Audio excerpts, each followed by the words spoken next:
agenda. That's all right. we've dealt with apologies written. We have, yes. So now we're in declaration of interest. Does anyone have a declaration they would like to present? No? Then item 3, minutes of the meeting of the Planning Committee held on the 30th of April. No councillors who were here this evening were present then. No, there is actually a mistake in terms of that the 30th of April were signed off the last planning meeting. So we are actually going to be signing off the meeting that was on the 28th of May where the councillors were, so including yourself. So if you're happy to sign those for the true records, that would be grand. Thank you.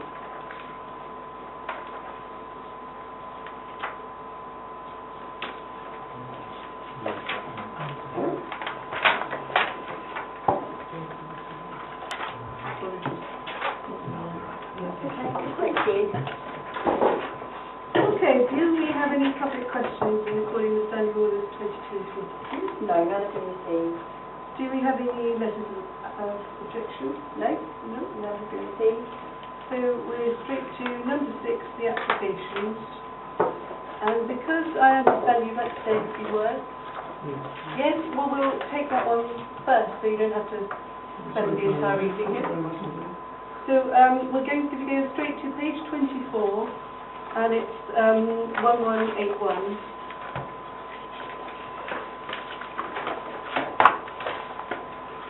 So that is construction of 1 4-bedroom dwelling following demolition of bungalow and garage at 67 Laycroft Way. If you'd like to come up and just relax. Got sort of roughly 3 minutes. Fine. Good evening, ladies and gentlemen. My name's Long. I actually live in number 69 Laycroft Way. And can I just read out what I was looking for? Yes. With reference to the design and access statement, I would like to draw attention to the subheading. The following elements of design have not changed from the scheme approved. Both the item H implies that the distance between the existing bungalow and the boundary of 69 Laycroft Way is 1 metre, whereas it is 1.7 metres. It is important that the present distance be maintained so that the impact on the proposed 2-storey building is not compounded. On the question of the ridge height to number 69, it is only 1.2 metres long, and I would question whether it is higher than the proposed roof. I fail to see how 2 roofs can be compared when considering the impact on the street scene.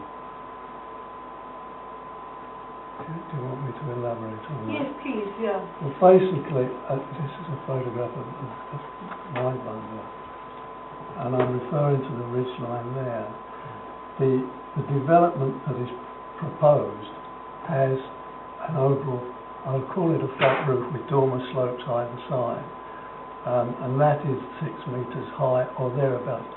I cannot scale the drawings to get the exact height to make a comparison, but as you can see, the ridge on my property, I mean, it's something of nothing. So to say that my property is as high as theirs is, I think, sort of an overstatement. Or you just tip it,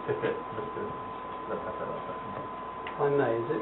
That property or that property? This is the one that's meant to be developed, yeah. So yours is in the middle? Yeah, of a row of bungalows, actually, yes. Yes, I think that they're making reference to the fact that the highest point of his roof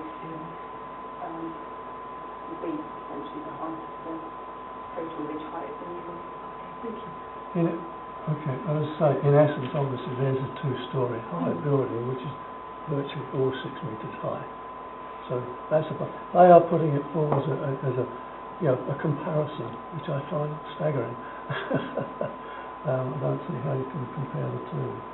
But the question of boundary is, again, it clearly states in this part H that the existing distance is 1 metre. I can assure you I've measured it and it is 1.7. Anything else you'd like to add? No, that's all. Thank you very much. Well, thank you very much. It's okay. All right, so This drawing that I had provided was useful for comparison with ridge height. It's actually quite a useful plot plan for the new dwelling on the plot. Good to do. The boundary line and What's that one? Then? Let's see.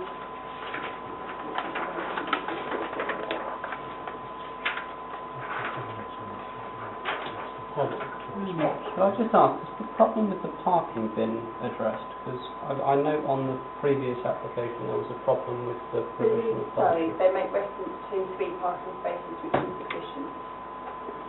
It is or isn't? It is, yes.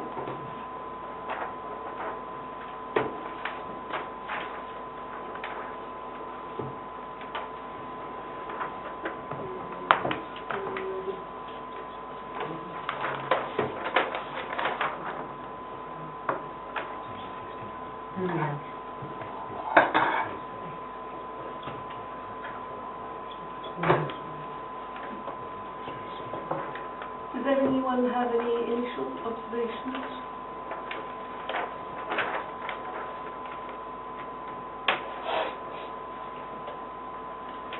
Well, it's presumably a matter of fact, this discussion about 1.7 metres being 1 metre.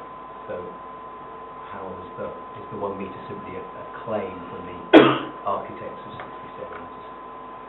Good question. I think it's a claim. I think it is, yes. Right, okay.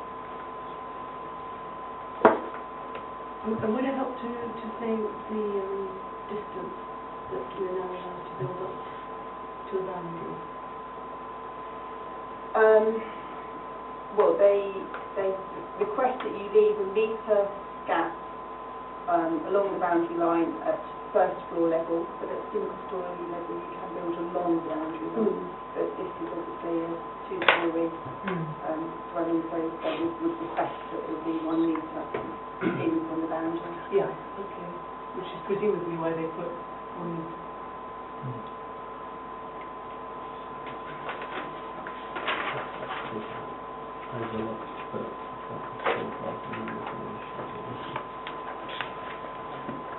I'm just trying to understand. So, at the moment, I don't know whether we can ask the gentleman. At the moment, we've got the existing house, and we're saying that at the moment that is 1.7 metres from your boundary fence, I presume, your fence.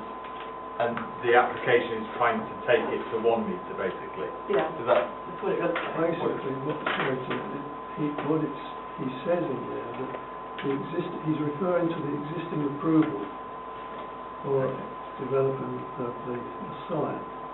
And he states that it is 1 metre. He's actually making, so he's implying, or he's saying, that the present boundary is 1 metre away. His bungalow, the existing bungalow, is 1 metre away from my boundary, which in fact it isn't. It's 1.7. The one that's been approved already, the alteration to the existing premises, is there, and it is 1.7 metres. There was a prior application that got approved before to redevelop the existing bungalow. That application, when it was approved, was to redevelop the existing, and the existing is 1.7 metres from Mr. Long's boundary. Yeah. The design and access statement is a bit ambiguous because the architect makes reference that the new dwelling is going to be the same distance as what was previously approved. But what was previously approved was obviously still 1.7 metres away. Oh, thank you, that's helpful. Okay, I see. Looking at drawings, do we have any feelings about the size of the replacement? Have you got the picture of the comparison of the three? With the rest, so that might be the best one to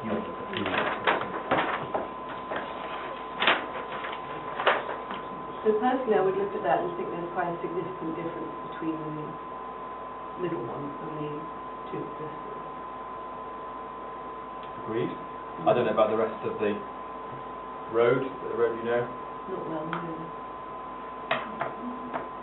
Yeah. Yeah, there's a very chance we could have a look at it. Well, we'll There's live a up to row date. of 5 bungalows from the end coming in, Thank you.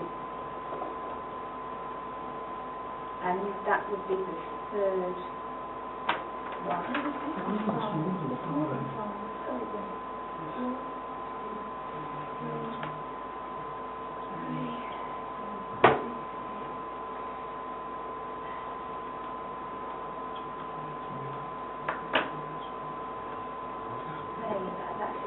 Am I right in saying that it's this house It's here that that's one to be there. developed? Is it Yeah. this one here? Yeah. And what Mr. Long, I think, was trying to say is with the ridge height, on the new plans, they're saying that the entire height of the new roof of the new dwelling will be the same height as the highest point of Mr. Long's roof. But obviously, it's a very small pinnacle of that roof. 3, 4, 5, 6, 7. I think there's about seven or 8 bungalows if you pan round.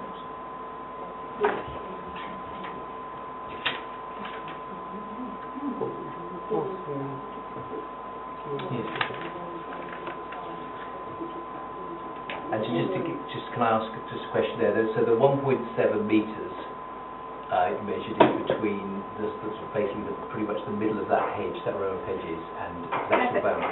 The hedge is the curve of the hedge is actually their boundary. Right, All those trees sit on their land, I see. and Mr. Long's drive It's down that up side. the side, yes. Okay. So I assume they're going to remove some of Yeah. those trees, and the curve in the road is actually it's quite a blind bend Right. coming down. Thank you. Those trees do overhang like Already, yes. to a degree. Yes, I can see that now from the angle into the drive. Thank you.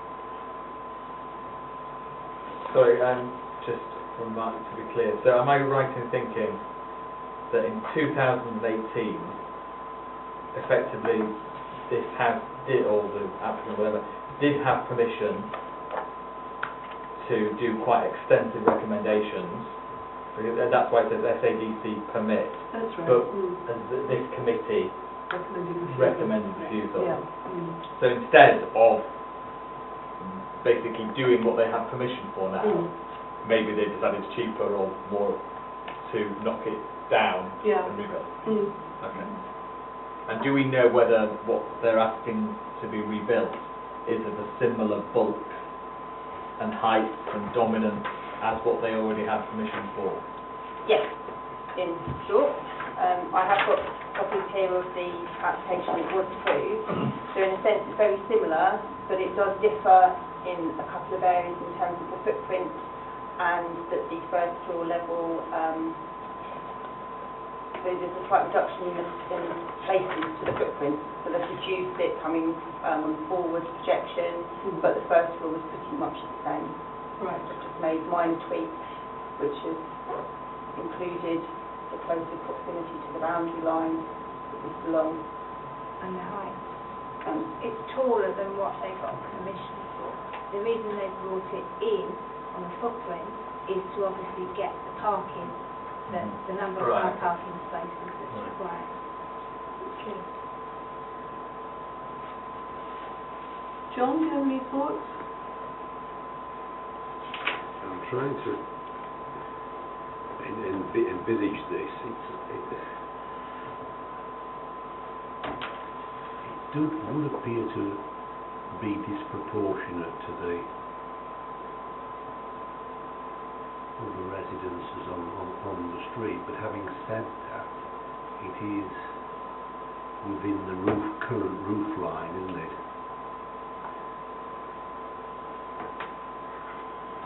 I think it might be worth thinking in terms of overbearing or the street scene.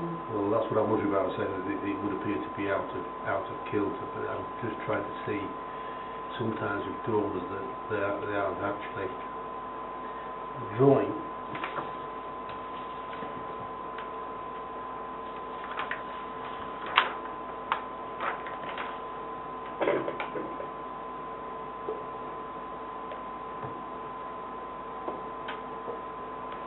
interestingly enough, it's what's going to happen as well on the other side, this side, would appear to be encroaching more on the boundary there as well, though I suppose there is a garage there, isn't it, at the moment? Yes. I think it actually encroaches less on that side because I think they take out Yeah. a bit of a garage. But bearing in mind what Heather said before about you are allowed to build up to a metre on the second floor.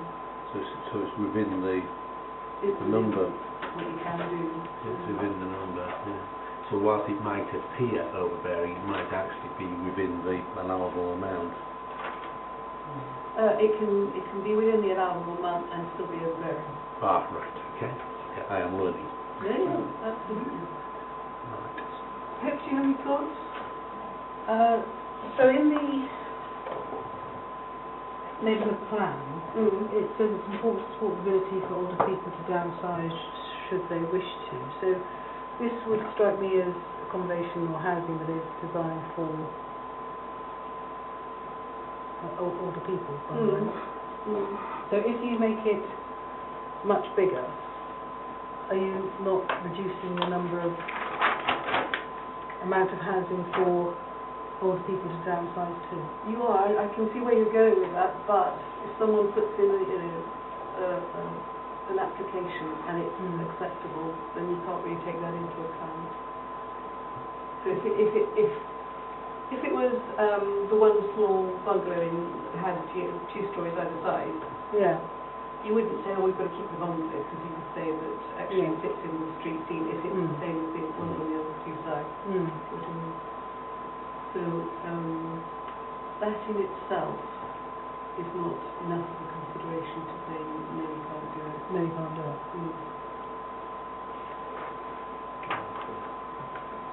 Questions for the applicant? Yeah, I've let it go so far, so yeah. Okay.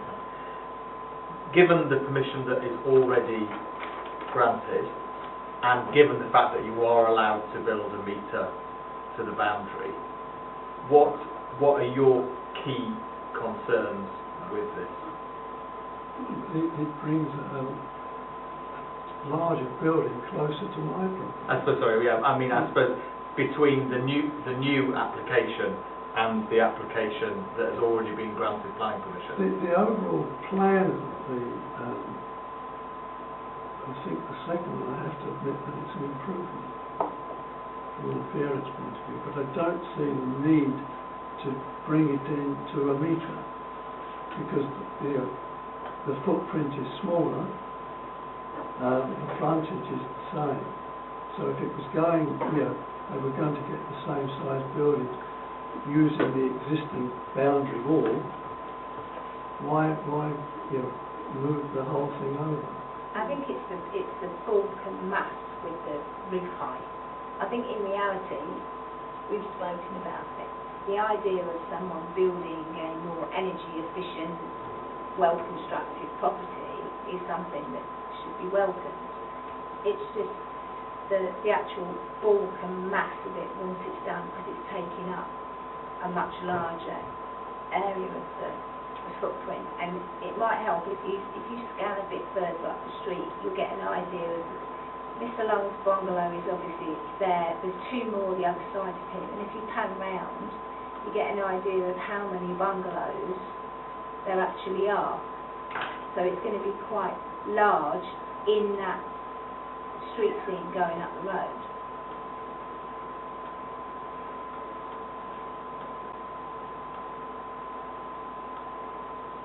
So given that we have to look at this through the thing of policies,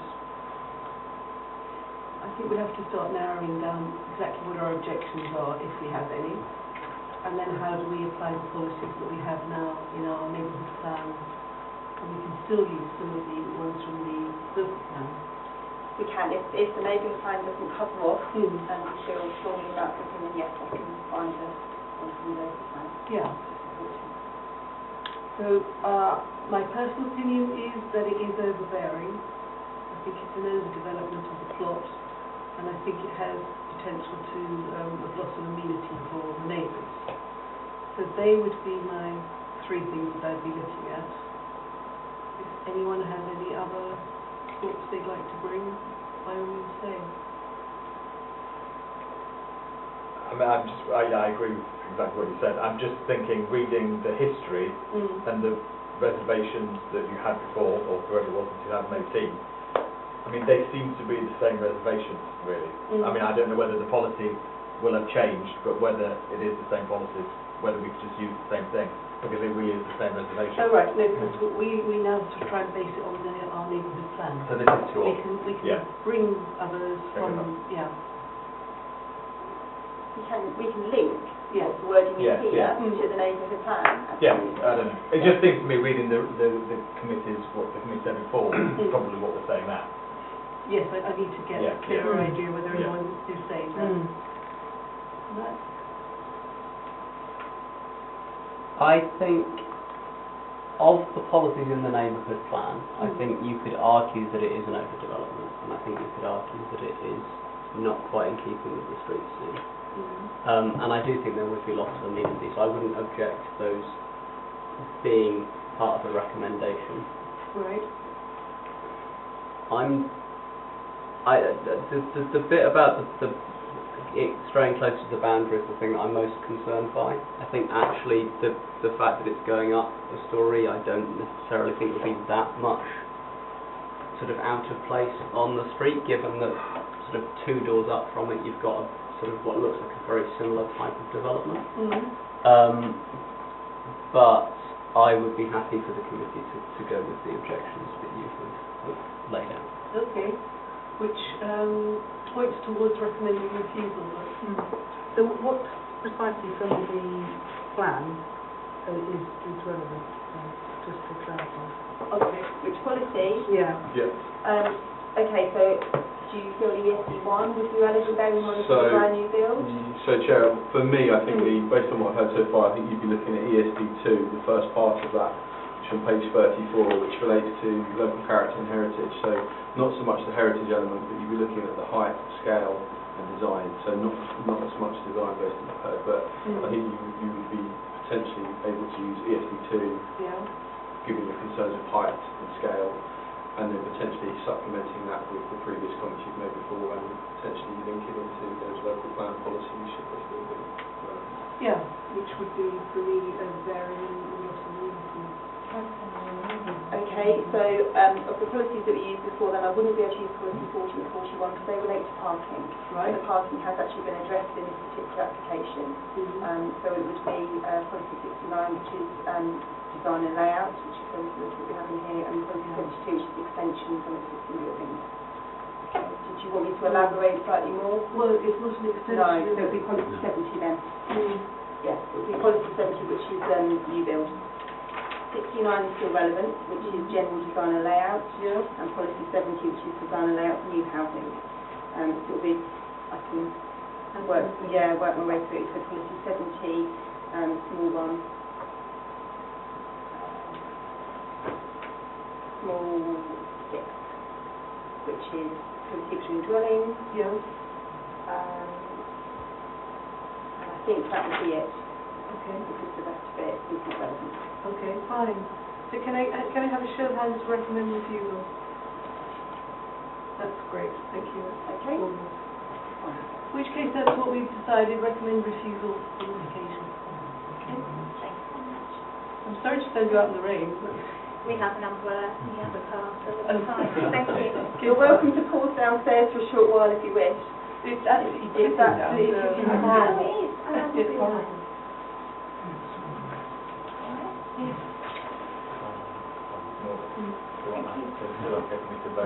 Thank you. Okay, thank you. Thank you. Yes, totally, because what I know you say you I could fresh. be fresh. I didn't know whether you just had to not vote. Yeah. No, all good. I ought to say that actually after someone has said their 3 minutes, you don't normally ask them questions. I'm a bit rusty, so I forgot that. But are you allowed for a clarification while they're in their 3 minutes to ask for a clarification? Do you know? That seems a bit harsh for them to not So- know what the questions are. So, Yeah.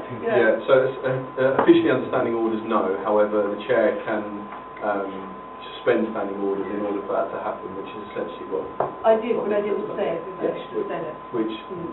is okay. So. All right, we've got ourselves through that one. Well done. Right, so going down to page 17. Could I just gather back the papers? Oh, yeah. Yeah, of course. Thank you.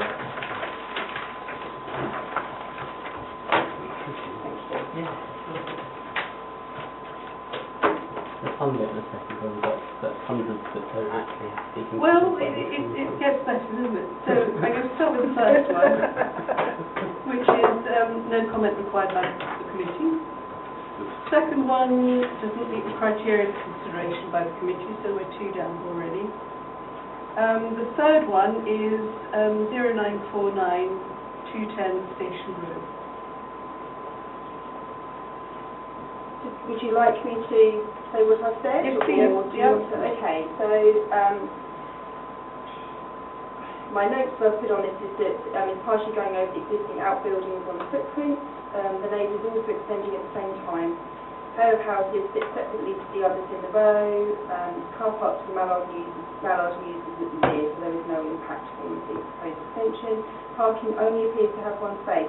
Right. And there is a lot of trees, which is why I've said what I've said. Did you want me to read out? Which bit's the tree bit? Sorry. Which policy is the tree bit? That's just, I'll say no loss of trees. ESD 14 is the neighbourhood plan tree policy. But there is no loss of trees. Oh, sorry. This Yes. is right. This is No loss of trees. Oh, I thought you were saying that. Yeah, no loss of trees, yeah. Sorry, no loss of trees. Right, okay, good. Right. So, appears to be insufficient parking. So, do we put E11 in or not? No, because V11 relates to, E11. T11. T11 relates to parking for new dwellings. And this is not new. Extension, yeah. Right, okay, no. In which case, are we all happy to go along with Heather's recommendation? Quick show of hands. Only when you're ready, but if you are ready, done. Thank you. So, the bottom one, demolition of garage, so that we don't have to consider that one. Page 18, the first 2 don't meet the criteria, so we don't consider those. So we'll go to 519-1112, which is pretty straightforward. Would you like to read what we talked about? Okay, yes, this is 24 Bewdley Close. A simple extension to a single-storey element to the rear and the rear of the garage. A long distance behind to the closest houses, set further back on the plot from the neighbour, which reduces the impact. No extra bedrooms, just enlarging. Right. I think that's fairly straightforward. Are we happy to accept that one? Yeah. Brilliant, thank you. Next 2 we don't have to do. And then the one at the bottom, which is the George. So I have concerns about externally illuminated signs. I just want to clarify, because as you probably realise, it's in the conservation area. We don't encourage external illumination in the conservation area. So I was just clear. Internal illumination that you don't. External is generally accepted because external usually means that it's a separate lamp which is not combined as part of the actual signage. So I looked online, and where will the illuminated bit be? So there are 2 areas, or 3 areas actually, where there's illumination. So there is the painted sign, which is on the main frontage of the George. That's got 4 uplighters, which so it sort of gives a like shadow effect. Sort of soft glow more than... Yep. I'm thinking it's a horrible place to station really with a neon light to go around. Yeah, no. And then we've got the swing sign, which is outside, which has got 2 suspended gold brass effect lamps that shine down onto it. Okay. And then we have the menu holder, which does have internal illumination, but it's at a lower level where it's creating light that we can beat. So that's by the door on the right? It's not quite by the door, it's actually by the entrance as you're going in, where the seated area is. I can show you. I mean, I can show you. It's a very good design. I'll show you. Right, here we go. So there's a little menu holder, which is just as you go in on like a sort of stand. Yeah, yeah. So they've got these 4 uprighters for the Painted George sign, Mm. twin sign, which has got 2 little sort of suspended lamps, and then there's the menu holder there. Okay. And that's it, in terms of illumination. It's not too garish, but, shall I pass this one round? So the only one I'd have a concern with is the menu bit. Just to clarify as well from the wording, I'm assuming it's removal of existing signs, display of, so that, yeah, sorry, I was just a little confused from reading it earlier, whether it was the removal of existing signs and the removal of the display of external, or whatever. Yeah, they don't need to get planning permission to have a removal, which is why they don't mention about the removal. It's just the... I was just, yeah, Okay. there was just, I felt a comma or something in my head didn't quite fit. I'm trying to think about all the other restaurants. Yeah, You know, whether, yeah. whether they've just all got them as a matter of course, maybe even never even applied for them. Or whether it would stand out. Yeah. Pizza Hut, Bread, Bar. I'd have to say, from the point of view, if you were running a catering commercial business, then you'd want people to be able to read the menu outside your building during the long winter nights. You know, That's very true, but And that's not a planning permission. okay, all right. I'm also giving some thought to the commerciality of the high street. I think that you know, it's not unreasonable to, if it doesn't. My own view is that doesn't look particularly.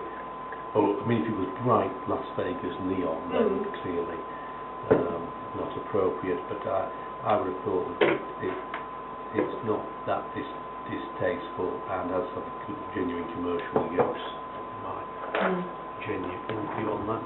Okay. Yeah. You happy?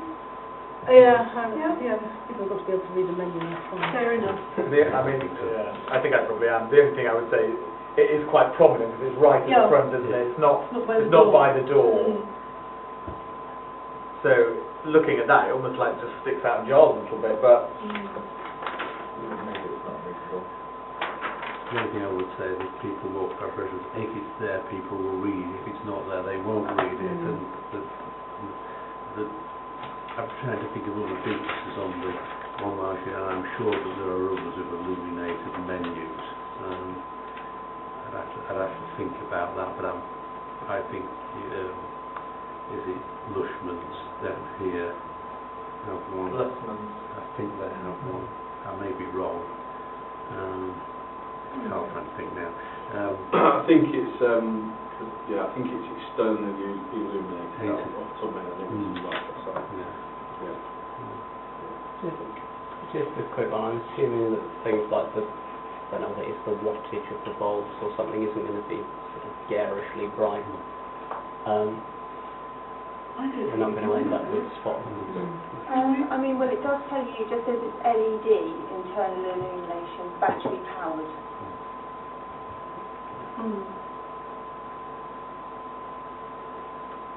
I mean, if it's something you literally need to read the menu by, then I think that's perfectly reasonable. But if it was something to actually directly attract your attention to cross the road or something, I think that's more difficult. Well, then go look at Lushman's. The Lushman's, I'm not sure that I'm not it's sure it's illuminated now, so that's the one I was thinking of, but I'm not sure if it's illuminated at night or not. I knew there was one somewhere. There definitely is a couple in the town. Okay. That's for sure. All right. I think I'm sure. the tricky thing with this is that it is quite a distance away from the actual main building because they've got that frontage, whereas the other ones like Lushman's, they obviously go directly onto the building starts on the pavement. But I suppose their buildings are slightly further right on the pavement, aren't they? Whereas George is trying to attract somebody. They want it directly as people walk past. I mean, in some ways, I think it's totally fine to have an illuminated sign, because you would say that's how people could read it. The question is, when you look at that picture, to my mind, whether the location of that illuminated sign is right, I suppose. Presumably, though, that's the location of the current sign, isn't it? Well, no, I don't think so. And it's battery powered, isn't it? There's no, they just decided to put it there, really, I guess. There isn't, I don't think there was anything there before. No. That, I suppose, yeah. So the majority think it's all right. 2 of us think, not quite so happy. Go with the majority on this one. So we were, 4 of you are happy? Yes. Okay. So you're happy with the recommendation or the wording that has been noted down for? Yeah. Okay, so the next one is 43 Park Avenue North. And this one is recommend refusal. I'm completely happy with the recommendation, but if anyone else has any comments, please do say. I'd like to make a comment just once, because this is my first meeting, and because the neighbourhood plan is out recently and we're referring to it. I mean, knowing that area, because I run around it, I mean, there are some absolutely ghastly monstrosities in there, particularly that one with the lions and all that. Apologies if anybody knows those properties, or knows anyone who does. They are ghastly, and a lot of them are very, very new builds, and I haven't seen the plans of this, but, you know, they seem to be at least on that scale or more. And just my comment is we refuse, say we do as a committee, but also we accept the recommendation. Do we believe, have we had any indication that it makes any difference that we refer to the neighbourhood plan, or will the district council simply, through the planning, the simple, you know, national legalities of it, just simply have to just roll over? I mean, I just want to know whether, are we doing this for show, or are we doing this? I mean, or is there any real impact? I think there's genuine impact. We always keep figures as to how many of our recommendations district accept, don't we? Yeah. And the percentage is high. So, you know, we're definitely doing very worthwhile first shot across the board. I was sorry, just to come back, but what I was saying is, has anything changed in the sense of I accept that, you know, it's worthwhile to review these things and give Hartland Town's view of them, but does the existence of the neighbourhood plan, that's what I'd like to measure, make any difference? Because there are some, as I say, some very modern monstrosities there, and I've been... Well, they were pre the neighbourhood plan, obviously. Yes, I know. But, I've lost my thread. Carl. Yeah, so essentially the neighbourhood plan fundamentally changed the planning landscape in Hartlepool. So a pre-neighbourhood plan, there are 2 key documents that planning officers have to look at: National Planning Policy Framework and the local plan in its current format. Now there is a 3rd one in the mix, which is a legal planning document. Right. So essentially any policy that is not conformed to within the neighbourhood plan should therefore be flagged by planning officers, by this committee, as you have been, and therefore should be taken seriously. It has got teeth, it is a legal planning document.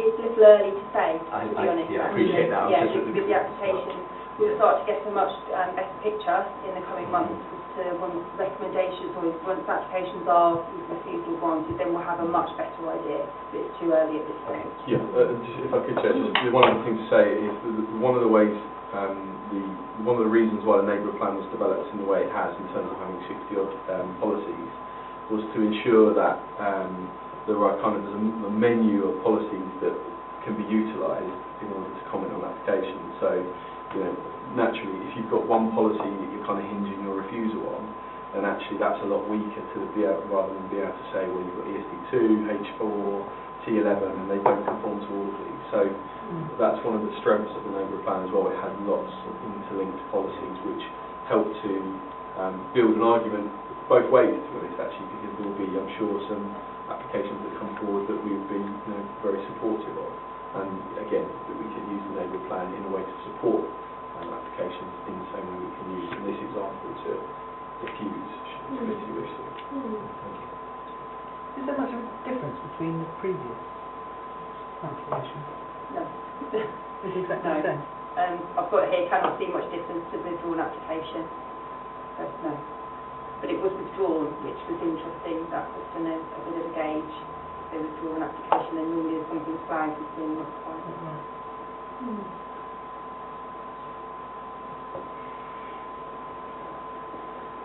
Any other observations, or are we happy to go to recommend to? Yeah, happy? Okay, Happy with that? brilliant, thank you very much. Next one, no comment required. Next one doesn't meet the criteria. Page 20, the first two don't meet the criteria. Next two, no comment required. The next one is at the bottom of the page, which is Connaught Road, 1088. Demolition of existing single-storey dwelling and garage, construction of replacement two-storey dwelling, resubmission following withdrawal. So that follows exactly what I just said. If they withdraw it, there's usually that they realise they're not quite right with their plans. Sorry, I better just interject at this point. I don't know whether it matters. I live on the end of that road. I'm at 72 Station Road. It is right at the end, opposite number 1 Connaught Road. If that's an issue, Only if you actually know these people. No. If you don't know them, then don't worry. I know where the building is. I know it's bottom of the road. Yeah, I don't know these people. No, that's fine. Otherwise, between us. I can see that. I just it is quite close, and I just wanted what people tell me. No, it's 100 yards away. good to raise it. I Definitely asked good to a raise it. similar question for that similar. Yeah. So again, the recommendation is recommend refusal. Do you want to read out why, Heather? Yes, okay, so my notes say proposal appears to be squeezed into the plot, still large side walls, which could cause an impact on the neighbours. Parking is sufficient, currently is a single-storey dwelling, which is becoming a two-storey. Number 27 is still a single-storey, which I can actually take you to the street and you'll see. And the roof form differs from the others in the road.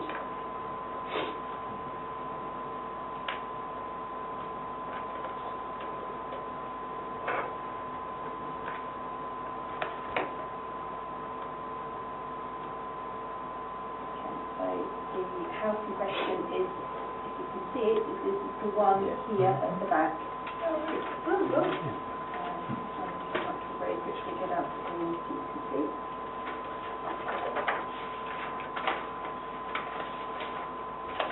So this shows it quite clearly actually. This is what they're proposing to put on the plot, and this is what is already on the plot. Bearing in mind that the house to the right of it is pretty much a mirror image of what it looks like at the moment. It's still, so this little dwelling here will still be in situ. Oh, right. Oh, there's a dwelling there Yeah. behind. That's a big difference, isn't it? Yeah. And the garage with the blue car, that is their, That their is their garage. garage, yeah. So if you just get an aerial shot of it, so what that was on. Absolutely sick. I thought they bought both of them, Oh, but sorry. obviously not.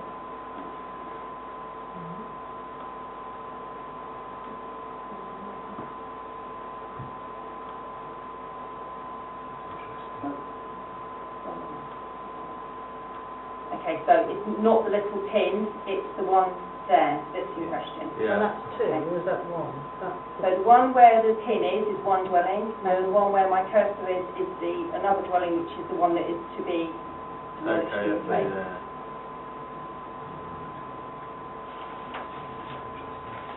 So this is also actually another very good drawing to help you see.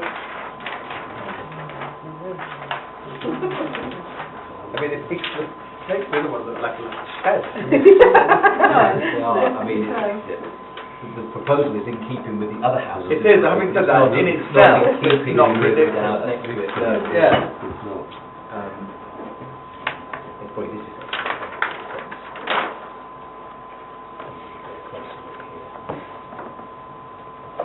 When you say loss of amenity, what do you mean by amenity? Oh. You can answer me to it now, you can answer if you wish. In my mind, loss of immunity is if it has such an impact that the person living next door is overshadowed. I mean, you can do all the 45-degree angles or window oversight and that sort of thing.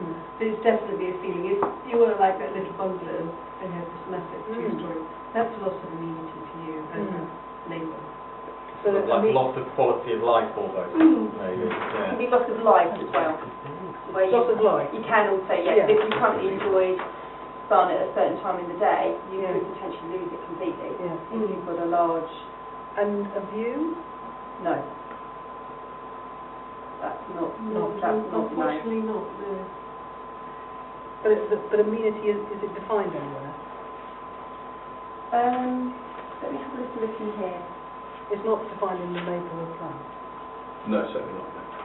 But the whole neighbourhood plan cover amenity, isn't it?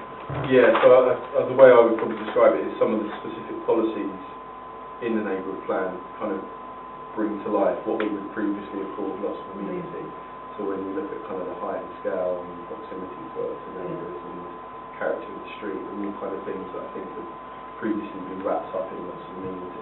Okay, but that's not in the previous local plan, amenity. Well, it's in the district plan.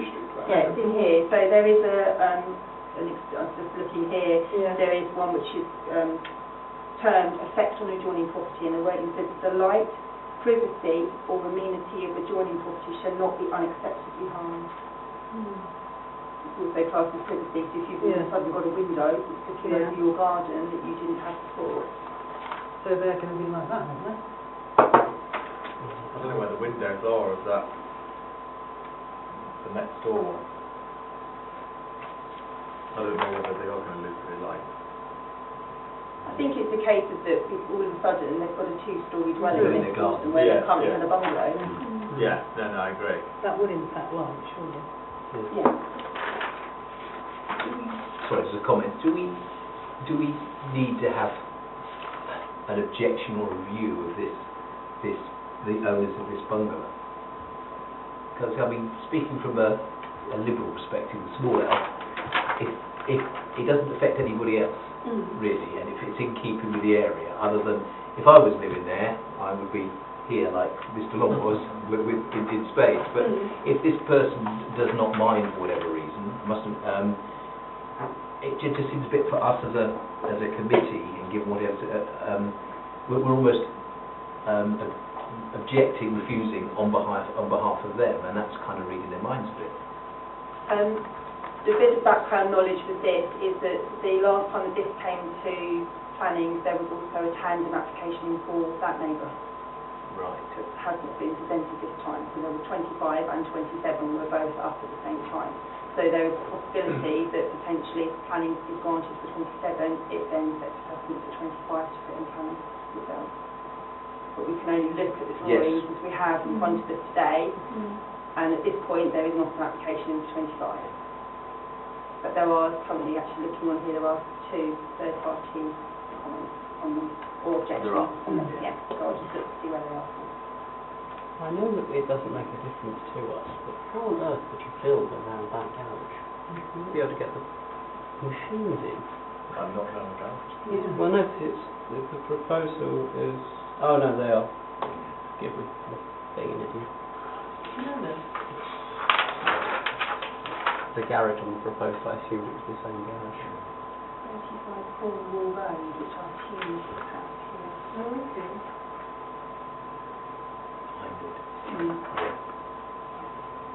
I don't have, I must admit, I see quite a lot of things where you might have got a road and it's all bungalows, and then someone wants to build a 2-storey house, and therefore obviously that is totally different than everything else. This is a bit unusual, and it's the other way around, isn't it? Because the whole road is 2-storey houses except this one, so you can't really say that a 2-storey house is not unacceptable.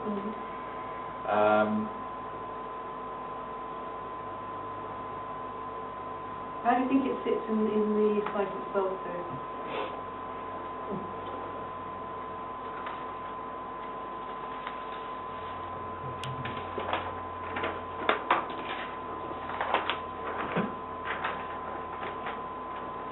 Very close to the boundaries, isn't it? On all sides, actually.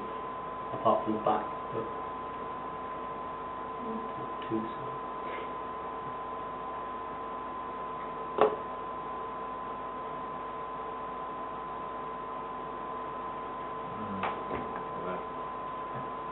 It's just like chalk and cheese when you look at it.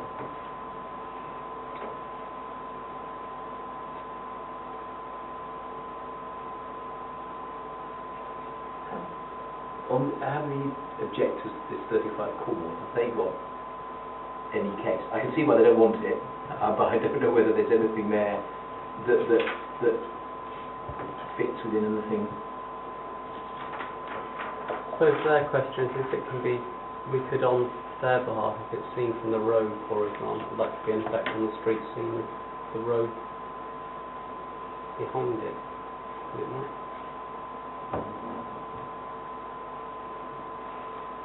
So Heather's have included H2 of the neighbourhood plan, and if you go to the last paragraph of H2, it says redevelopment must be of a high quality design that is acceptable in terms of scale and massing with neighbouring properties.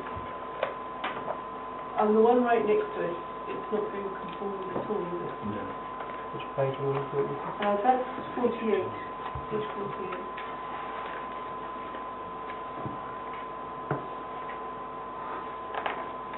No, it's interesting. I mean, this image here makes me think, oh, it looks totally wrong. When you look at it from the street elevation there, obviously this is taller than that, but it's not any taller than this one that they're already. I don't know. This one doesn't seem so bad, I suppose, to me, as the bottom one, which almost looks ridiculous. Yes. But I feel a bit like the same as you. If the next door neighbour didn't object, I don't think I would. Which I know is obviously a proper planning consideration, but yeah. Yeah, I've just coming on to Councillor Cousins and Councillor Court, similar points there, just to say that, of course, as councillors, I recognise that you will take the views of residents, but actually your decisions that you take in this committee have to be not on the views of residents, but on planning policy. And we do have policies in front of us, which I think are applicable, but...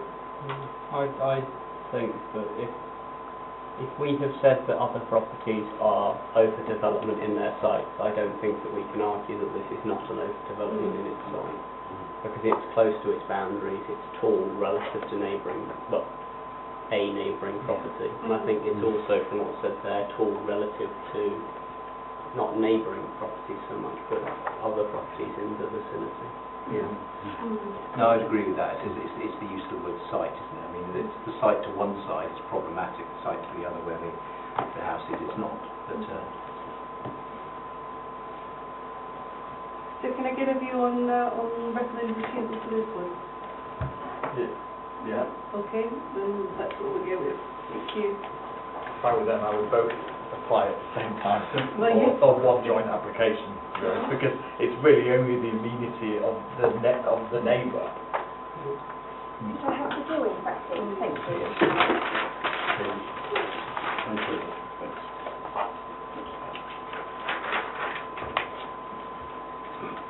So the next one to look at briefly is 1160, which is 34 Lyndhurst Drive. So Heather, your recommendation is no objection. Did you have any comments? Yes, so reduced scheme to the refused one from 2011, stepping in from the boundary to number 36, not extending at two-storey to the rear, just sideways. Proposed extensions appear to be in line with their neighbours, appears adequate parking. So, that's why I have no objection. Seems relatively straightforward to me, that one. Are you all happy with that one? Yeah. Brilliant, thank you. Next one is, doesn't meet the criteria. And the one at the bottom... no, we missed one. No, we missed one. Did I miss one, sorry? 1162. Oh, thank you very much. Right, so this is 1 Swansea Avenue. So again, did you want to... Yeah, so house stands alone on its plot from the others in the road. Other substantial properties in the road stroke vicinity. Proposals adequately, if it actually balance out the house, ample parking. Right. So again, fairly straightforward. Agreed. Yeah, lovely. Right, then 42 Granbury Avenue, we don't need to consider that one. The next one I've got is 24 Weybourne Close. Weybourne Close. And again, like you say, anything? Yes, so they're bringing out the existing bedroom walls to be in line with the existing side elements at the first floor level. Neighbour's roof line is higher than this property. The dormer is only to the rear, so it shouldn't cause a problem with the look or effect on anyone. Okay. Again, straightforward. Okay, lovely. Next two don't meet the criteria. So then we are going to 34 Chapman's Way.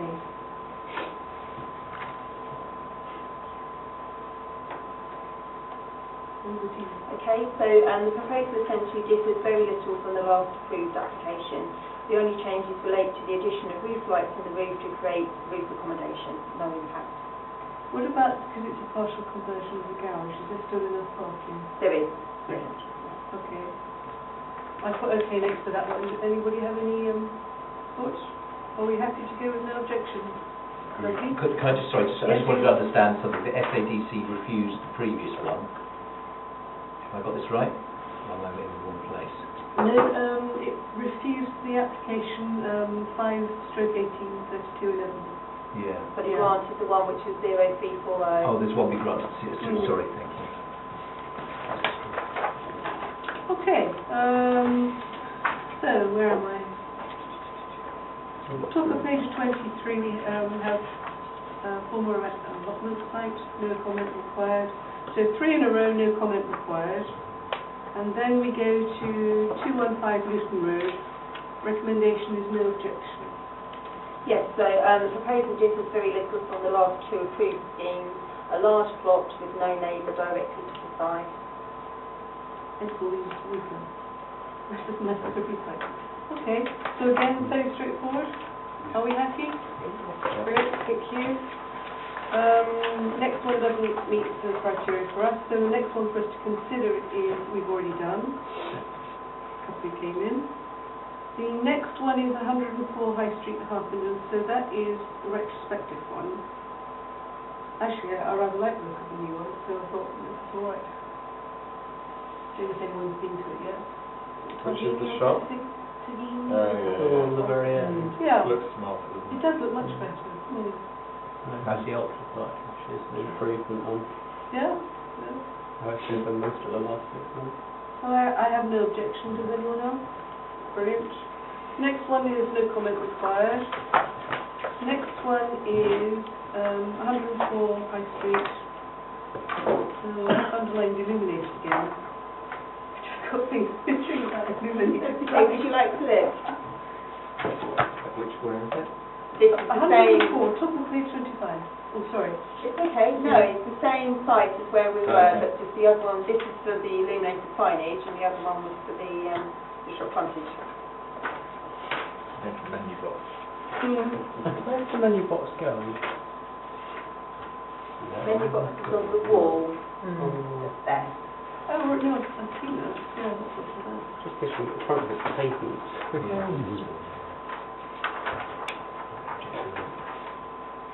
Chair, just to flag on this, under the recommendation here, we refer to ED5, we actually mean ER5, which is around supporting the Harpenden Town Centre economy. Oh, okay, that makes good sense. Oh, go ahead.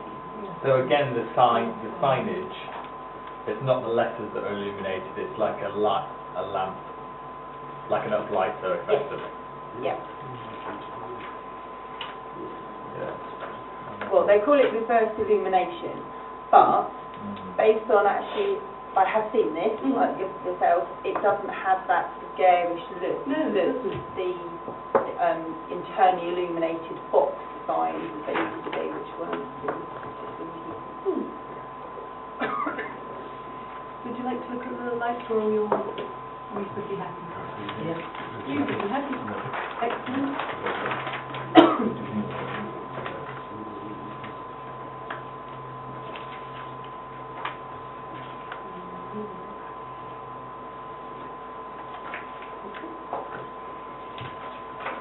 So the next one to look at is 10 Fondwick.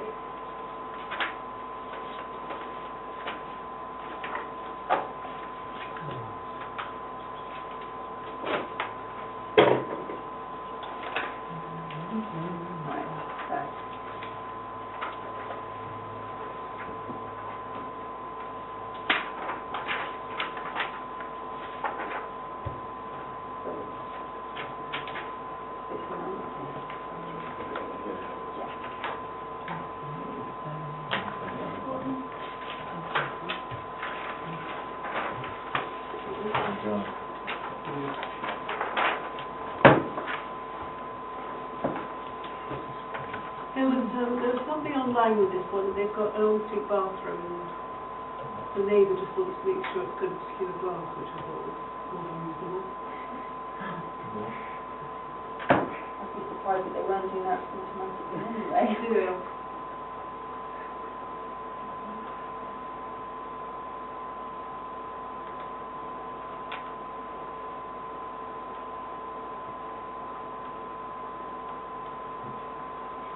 This house here is Blue Garage. No. Right. What's the difference? What's the difference? Between the proposal and the history?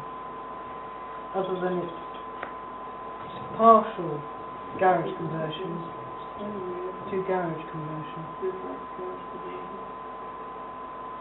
No, I can't see a great difference. So, did you want me to get up the one that was granted before to make a comparison? Well, you've had a look, what do you reckon? Well, I initially, when I first of all looked at it, was a little concerned about a couple of the elements in terms of the forward projection on one neighbour and the rear projection on the other neighbour. But having looked at it again today, and sort of kind of weighed up what looking at the screen and the screen from with the visuals from above, I think that actually in hindsight possibly there isn't so much of a concern. I think when I first looked at it, I think looking at the flank walls and everything, I just felt that it was quite a lot going on. But having realised the size of the properties either side and their proximity on the plot in relation to this one, that I think that the loss of community impact is reduced. Okay. So I've probably taken a fresh view, but that's my view, but... Yeah, and Chair, just to add to that, the reason, so there's a bit of process behind the scenes, so Heather and I, or Heather and Mim, me and Mim, had a big standing meeting, we have a briefing on the day where we go through everything again, kind of one sort of fresh look at it, and I think that's, having looked at it again today, and having kind of seen how the two properties either side are kind of set back where we originally felt it might be overlooking them, actually, the way in which they're laid out, when you look at this picture here, actually it's not the issue that we thought it might be. But however, it's still put it through to committee to consider. Presuming that the driveway on its own provides enough parking even with the garage conversion? I believe so, yes, that wasn't one of my concerns. Any other thoughts? Are we happy to go with no objection? Yeah. Okay, brilliant. Thank you for that.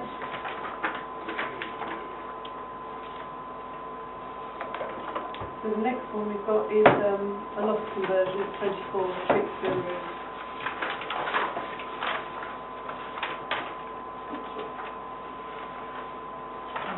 Which seems reasonably straightforward. The proposal is to install a rear dormer window to facilitate loft accommodation. Others in the road have done the same. Right. Yeah. I think that's relatively straightforward. Yeah. Are we happy? Yes. Excellent, thank you. Next one doesn't meet the criteria. The same house, isn't it? Yeah. Yeah, okay, that's fine, I'm still not going I crazy. don't know. Yeah, that's fine. Yeah. Anyway, the next one, right, the top of page 26, the first three we don't need to do anything. The next one that, if you wanted to look at, is 24 Browning Road, so that's 1285. Would you like to do your comments Yes, again? so the site borders the tennis club car park, so there are no concerns with this site. Essentially just replacing existing elements with new brick-built modern structures, balances the house, balances house look, ample parking. Right, well again that sounds straightforward to me. Yeah, Yeah, that's good. So the next two are no comment required. The two at the top of 27 doesn't meet criteria. So the next one, maybe look at, is 19 Tuffnells Way, which is 1299. Okay, permission already granted in 2018 for essentially the same house, but on a slightly larger footprint. So what they're asking to do this time is smaller. HTC had no problem last time. In which case, I think we have this time. Fine. Yeah, lovely. Bottom one doesn't meet criteria. Moving over. Right, the first three of page 28 doesn't meet criteria. So we can go to 2 Pipers Avenue, which is 1265. Right, okay, so this is an interesting one. Although we've got the 2 applications before this that were, don't meet the criteria for us to look at them, it sort of in a sense slightly sets us up to look at this one. I'll get the drawings out for you to have a little look at, but they're essentially wanting to put a number of roof lights onto one side of a pair of semis.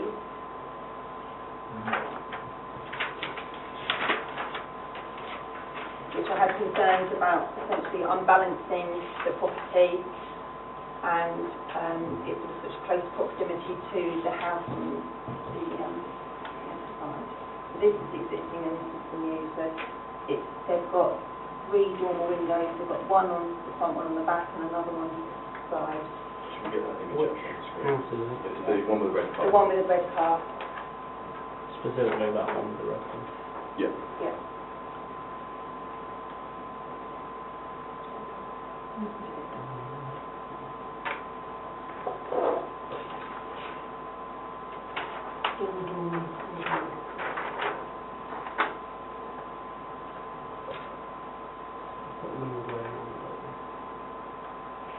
Yeah. Back.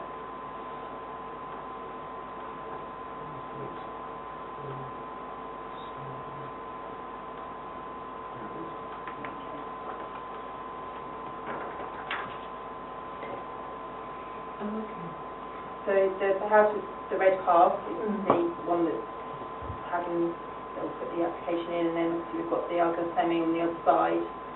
And On that side as well. So the other semi's doing the same thing? no, Oh, no, okay, right, sorry. So it's a side dormer and a rear dormer. and front dormer. That's an awful lot of work.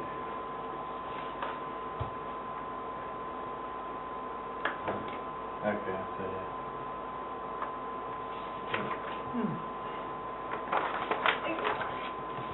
So you've recommended refusal on the grounds that overdevelopment. Yeah. And it's also actually, I was concerned about the parking as well, that the parking would be cramped for 2 cars, even if they did remove the wooden bins, like what storage or whatever. Because looking at that one, they've already converted their garage, haven't they? Yeah. I mean, they're having extra bedrooms again. Yes. There's, I mean, there must be a bed, I guess there's a bedroom up there, isn't there, now, because there is a roof light up there. So they're going to make another bedroom, or they're just making it Possibly, big, I- to make yeah. it more master. They're kind of reconfiguring it. I think it's on this one actually. Can we have a little look, do we know if there are any other front dormers further up in Hampshire? I mean, I can see there is on the left, but I guess that's a, Designed, I think. yeah. This road is made up of all manner of different styles. So these dwellings, sort of along this side opposite, and these ones down here were new ones. Yeah. You know, within about the last 6 or 7 years, I remember looking at these, where they demolished the existing houses. So it's made up of kind of a mixture of bungalows. We've got northbound existing houses to this side. We've got the dormer to that bungalow. It's quite a mix, eclectic mix. But my concern really related to the unbalancing of the pair of semis. With the Yeah, I think that would be quite huge actually. I think particularly the front, maybe the side. The side was the one that I was most concerned about. I think there's a case for the street scene as well, if you unbalance. Oh yeah, Although sometimes totally. the person always does unbalance until the next person does it, but yeah. Yeah, but you don't know that the next person's got the money to be able to do Yeah. it, so they. So did you say these houses are quite new? They look quite They new. are, yes. These were 6 or 7 years old. About that. I certainly remember looking at the Yeah. plans for the erection of them, basically. So look, I'm not feeling the mitigation of an upgrade to sort of low quality housing. I'm not feeling really good. I mean, this looks like someone who's trying to buy a relatively cheap plot of land to put a more expensive house on it. It's as simple as that. Again, I don't think it's necessarily policy related, but would the act of building 3 dormers on that not have an adverse effect on the neighbours simply because I think you probably have to put a roof joisting on them? That's not normally relevant, to be honest. No, I know, but I like to bring these things. Well, I'm happy to go with the recommendation because I think it is an impact. Everybody in agreement? Okay, lovely. So we go with that. The next one is Wouldn't they would take the whole roof?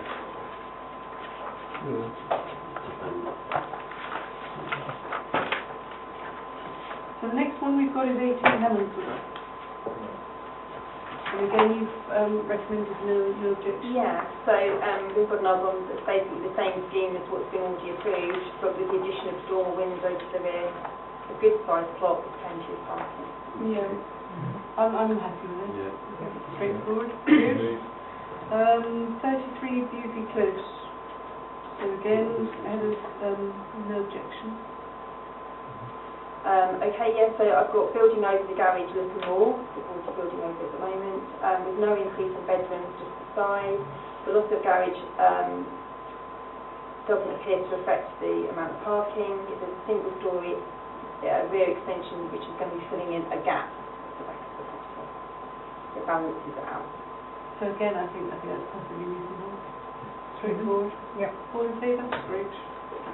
All right, so then we go to 9 Pennycroft. And reading this, you have got the trees in, haven't you? Yeah. So the objection is recommendation is no objection. However, with the loss of trees and no detailed replanting scheme, the proposal does not fill the criteria of policy ESD 14. So I think that's a very valid thing, and therefore the recommendation is refusal. Okay. Happy with that? We'll amend it marginally. Yes, you have to. Yes, of course. Can I just ask a question again, if it will help me for the future? Supposing there had been a detailed replanting scheme, how would you monitor it? What's to stop people saying they died after a year and that's it, and we had paid it over? So that would come into planning enforcement essentially. Yeah. So that would be after any approved application and development coming forward. And that would be so if a local resident nearby highlighted that to us, we would take up SADC. So we would flag it, or indeed we would encourage the residents to flag it as well. So very much so. So if I may share, just on the ESD 14, it's the first time it's come up. This is one of the policies where it's very black and white. If you're removing any trees, you have to replace them 2 for 1. So it's quite a straightforward one for the committee because essentially it's very clearly not met that policy. Therefore, unless there was exceptional circumstances, then it would ordinarily be a refusal. So exceptional circumstances are relevant actually for the last meeting. There was one tree in an application in the last meeting which was a small tree that was removed in order to create the parking provision that was required. So the committee at the time expressed concern, I think it was, but actually recognised the reason why it wasn't a replanting, and it was because of the parking. So there is that sort of circumstance you can refer to. However, it's very black and white. What should happen? Does the size of the plot have any impact on whether it's a refusal or an express concern? That would be down to the committee. It wouldn't have any bearing on the 2 for 1 ratio. In the way that the neighbourhood plan's written. But yeah.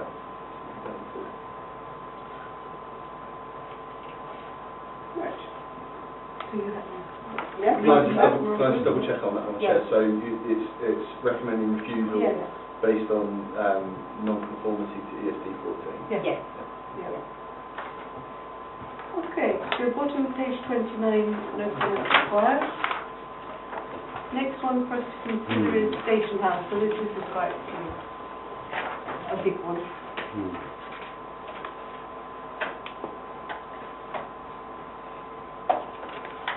won't get all of the drawings out for this.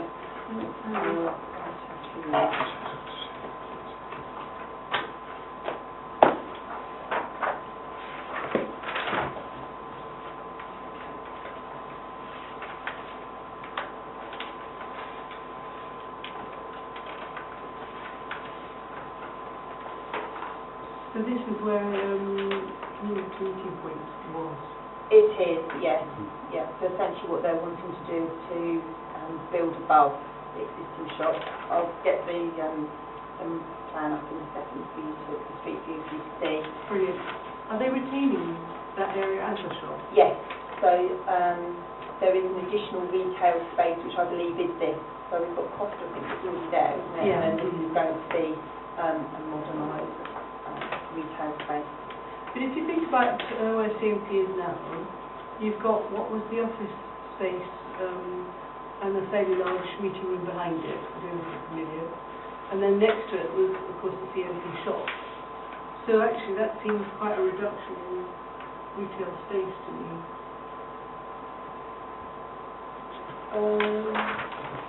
Probably is footprint-wise, yeah. But this what would it be this blue element here that was part of the? I must admit, I'm not familiar with. You've got that one here. Yeah. What it currently looks like. Yeah.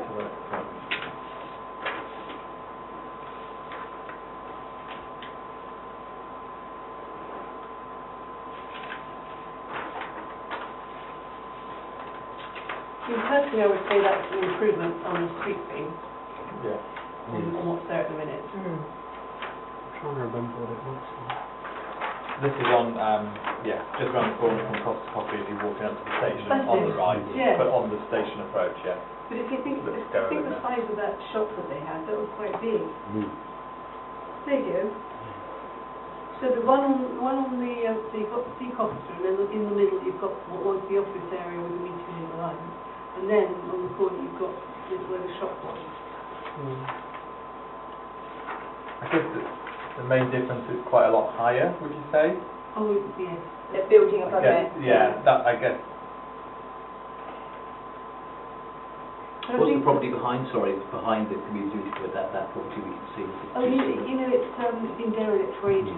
That- What station? That's Station House. Yeah, that's All there right. you go. So that's the property in question. Absolutely, thank you. All that rough around there. So it's an area absolutely ripe for redevelopment, Yes. obviously. Yeah. But I think we do need to take bear in mind how much retail we're losing, if we're reading this right.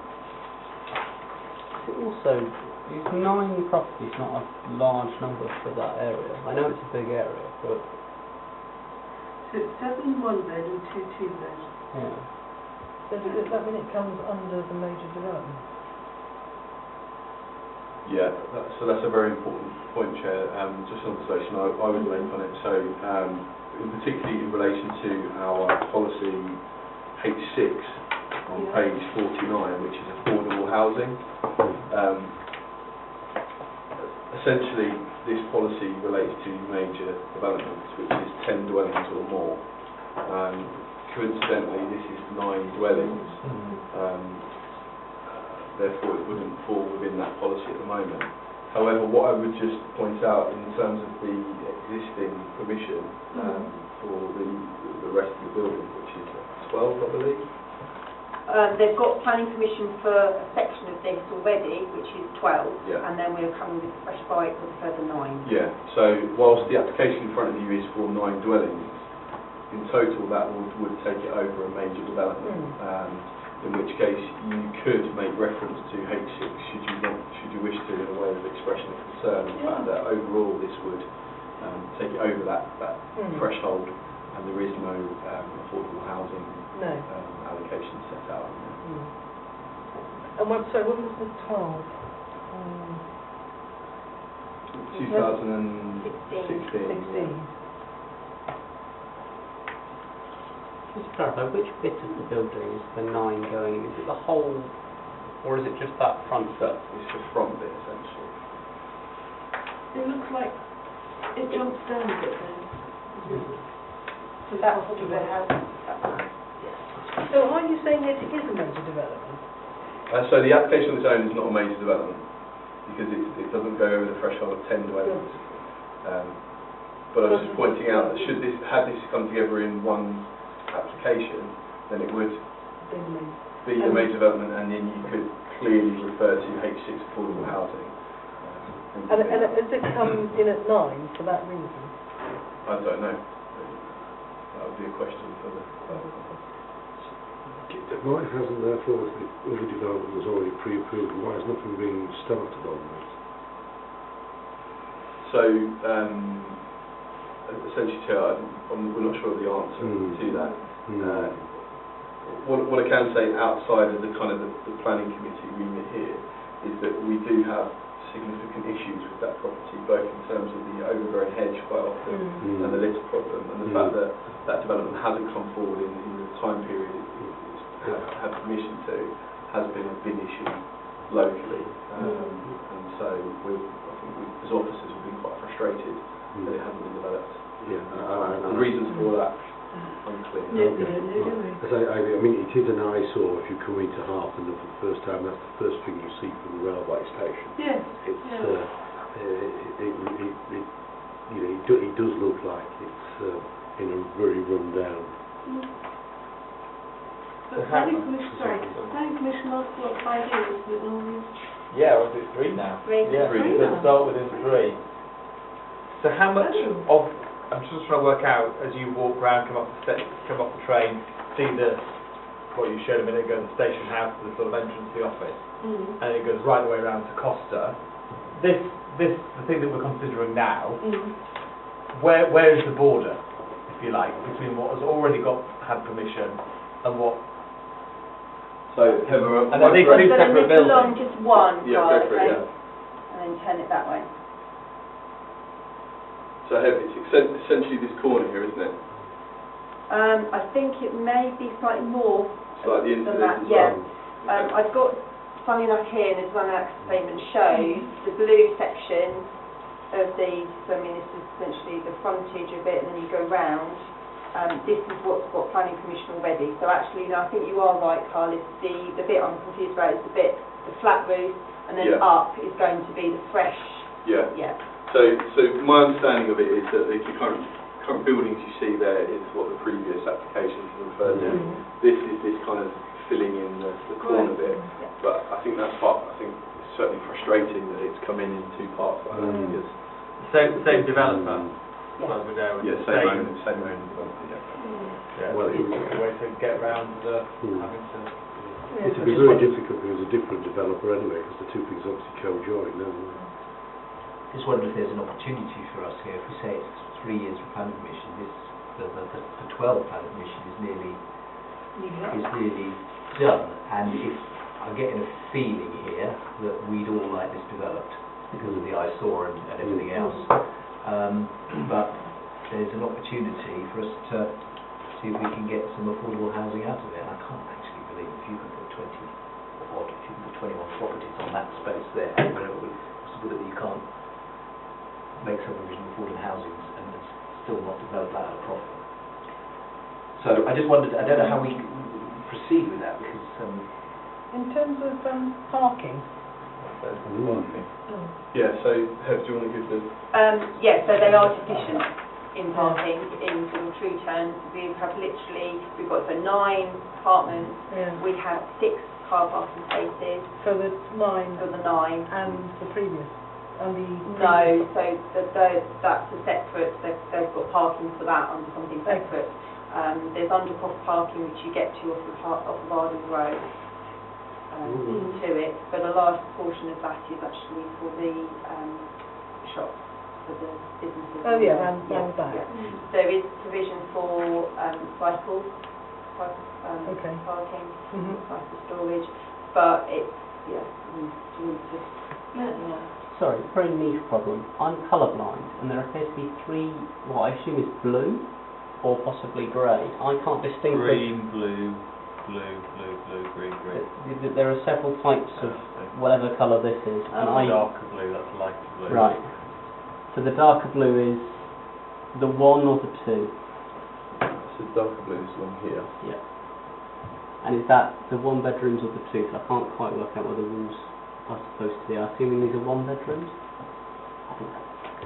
I think They are, yeah. The dark and blue should be the one bedroom. Perfect. Even the shading there isn't actually very good. I think the issue. Sorry. It's a niche problem. I was going to say, I think the issue with parking, and it's not an area of strength of mine, but I think this would be considered as a highly sustainable location, and it means you can, I think, sell something without parking, because you can say, look, you can go straight into London, you've got the buses, you can walk to the schools, the shops. So is this classified as Harpenden Town Centre? Yes. Yeah. Chair, could I just Yeah. add something on that? That's okay. So, on page 67 is the T11 of the residential parking standards policy, which, as Cousins pointed out there, it says proposals for new homes must have sufficient car parking and bicycle provisions on it. So we're fairly content with the bicycle side of things, the cars not so much. However, the policy recognises the position that we're in terms of local plan and the planning framework anyway. And there's a line in there that says, should an amount of parking be proposed that exceeds or significantly falls below the maximum standards, this must be robustly justified with evidence of anticipated demand.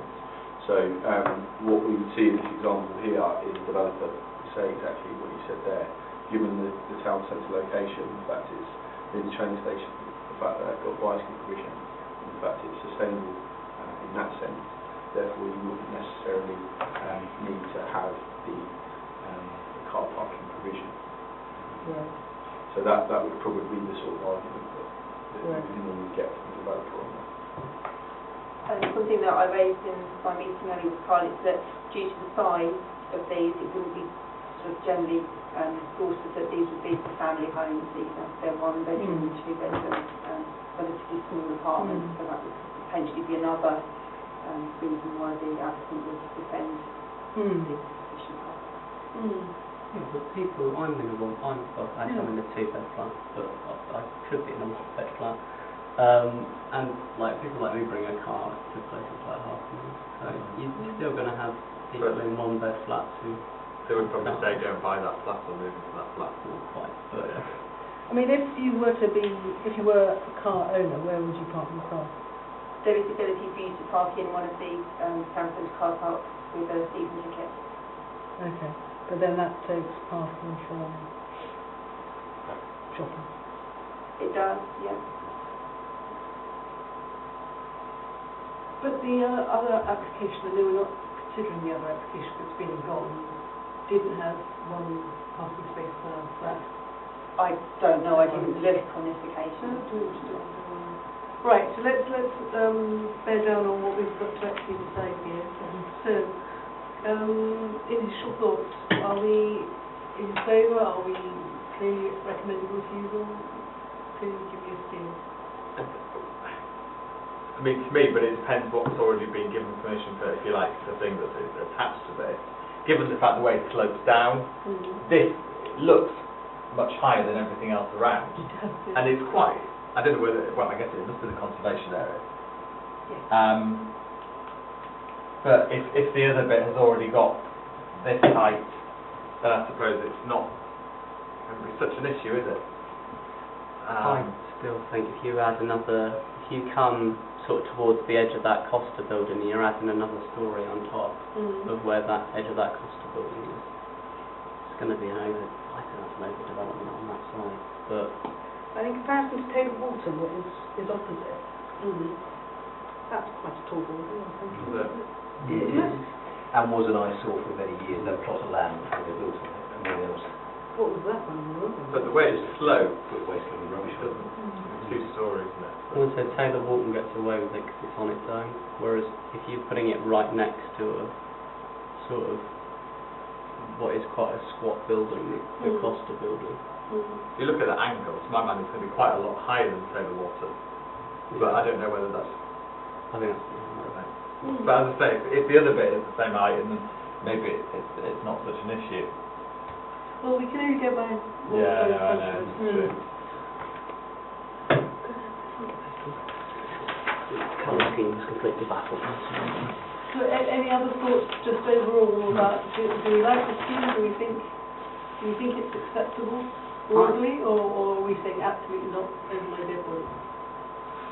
I mean, I think it's obviously a plot of land that we'd like to see developed, and I think that building flats for sort of that kind of size, you'd end up with probably young professionals and that sort of background in them. It's obviously good for half of them. Yeah. I'm just concerned about the height of the development and how it fits in with the surrounding area.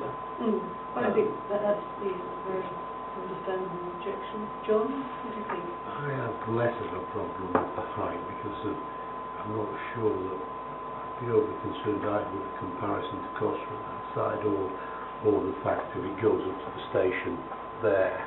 I'm more concerned still about parking. That would be my bigger concern, because if you're putting that number of dwellings on, I think people still these days, you can talk about sustainable development and accept all those arguments, but I'm not sure that people have yet fully bought into that. It's nice to think that they might, but that will be my bigger concern. There is very limited parking around here. The idea of using up other existing civic space would concern me. I think there's a shortage of that in any case. And there's certainly no real opportunity for any street parking here. With the access for the taxis and the stationage. In fact, that is quite a nightmare sometimes to drive up and down as it is. So I would be more concerned about whether they couldn't put in more. Maybe they could use the slope. I'm not an architect to actually put in more parking underneath. I don't know. But that would be my bigger concern. Would be parking. I'm also a little bit interested in whether or not that there has been an effort here to avoid the affordable housing question, which I think is disappointing, because I think that is one of the really encouraging features of the house of the Harpenden plan as it is, because Harpenden is quite frankly unaffordable. I think that is so. I would be more concerned about the parking and the affordability piece than I would be about the height. The height, I think I'm less concerned about, to be honest, and I think what's designed here is probably more aesthetic despite the height than what we currently have. True. Paul, any thoughts? Totally agree on that. I would like to see us, if we are, and I appreciate we're not because we're dealing with planning restrictions, in the position to negotiate, you would want to negotiate with this individual. We're ending up that you are going to have a development and you would like to get something out of it, whether that was parking or affordability, or hopefully both. But there are a lot of strong, I do think the argument that they are one-bedroom flats in a sustainable location, it's a classic brownfield urban site. We're saying we don't want to build on green space, and now we're increasingly saying we don't want to build anywhere. I've got a problem with that. So in the end, I don't think it will. I wouldn't want our objections to lead to this not being developed for another 5 years. I think possibly the affordability thing is not within our scope. I don't think we're able to deliver that. But I agree with you. I'm disappointed. It's clearly subterfuge going on there. No, that isn't our role to define that. I usually am just expressing disappointment. There's a couple of things there in terms of the sustainability and the affordability, which I think are good aims of the overall Harpenden plan, which are not necessarily being met, but we probably can't address that within this particular application. So the possibilities we have are no objection, or express concern, or recommend refusal.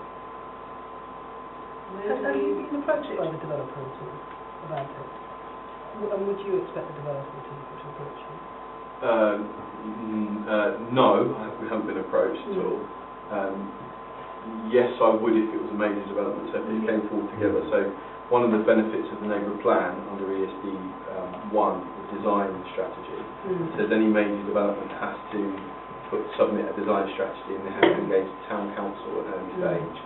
So if this was coming together as one, then before we even got to the stage here, they would be having to engage with us, which would give us the opportunity to negotiate, influence, shape, however we put it, the affordable housing, the car parking, those sort of things. So, so no, haven't had any engagement on this, but we would expect to on this sort of development in the future, really.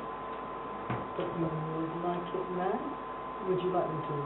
You would like them to do it, really, wouldn't you? Well, I think the town council probably would like to have any opportunity to shape these kind of developments that are very prominent in the town centre and are collectively, when you look at it together, is over 10 dwellings.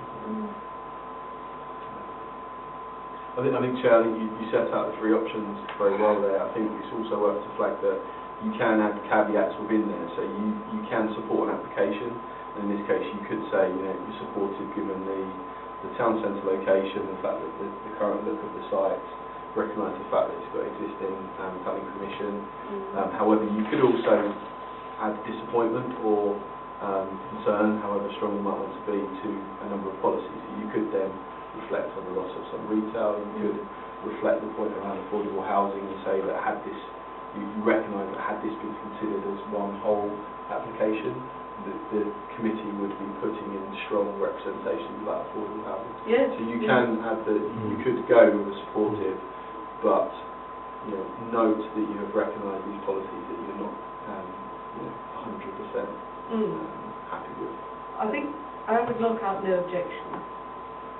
I think we do need to, as you say, make our views known. I think broadly I would lean more towards express concern.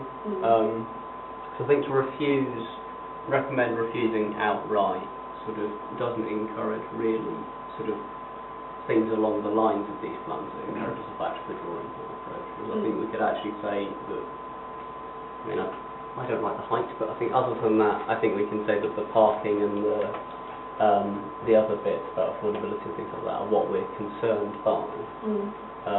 But I think overall, I think we're all agreed that the site does need to be developed, and so in line with sort of what we did last time, along we would support the plan subject to X, Y, and Z. But similar sort of thing. Yeah. I mean, is it unlikely that this site will be developed, not developed? I mean, I'm not a betting person, but it's prime centre Harpenden, it's going to be developed, isn't it? So, and in terms of making an expression, what does that achieve? So they go back, it goes back to St Albans and they go...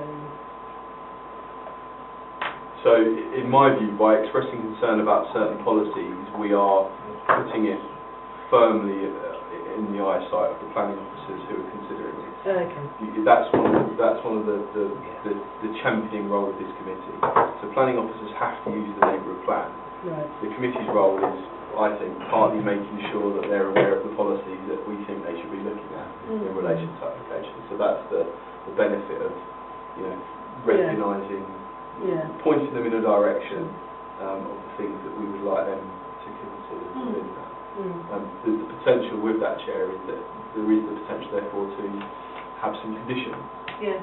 That as a result of those sorts of comments, the planning officer may say, well, actually, we're okay with this, or the committee of the district may say we're okay with this, subject to these conditions that come forward as a result of the statutory consultation period. That could happen. Presumably this is the retail, is that right? Yes. Yeah. And then these are flats, are they? Because obviously, if you've got this huge window, it's going to be very visible because it's about 30 centimetres from where thousands of people walk to the station every day. My assumption is that triangular bit is the start of the... Okay, but I know that's for the Well, developer. is that the door? No, well, that's the window, definitely. Oh, yeah. That's the If you window. look on the floor plans there, it will explain exactly what that is. I'm just sort of thinking a little bit about the street scene, I suppose. If all these hundreds of people walking past it, looking straight into, what are they looking at? I don't know. It's already a window there, so in terms of street scene, I don't think... Yeah, but you're looking at the moment you're looking into a retail unit, designed for a retail unit. In that way, isn't it? You're looking into someone's front room, they could just have their washing out to dry, it could be a total mess. I don't know, it's just, it's the first thing people see is coming to Harpenden, isn't it? It strikes me as slightly odd, but... Like where you've looked into my phone. No, you probably would do, if you're walking past 30 centimetres from someone. So let's try and pin this down. So are we agreeing that we're expressing concern? Yes. Yeah. Are we agreed what those concerns are? So if we list out what our concerns are. So we've got some loss of retail. We've got parking issues. We call it floor space, retail floor space. Okay. Yeah. Yeah.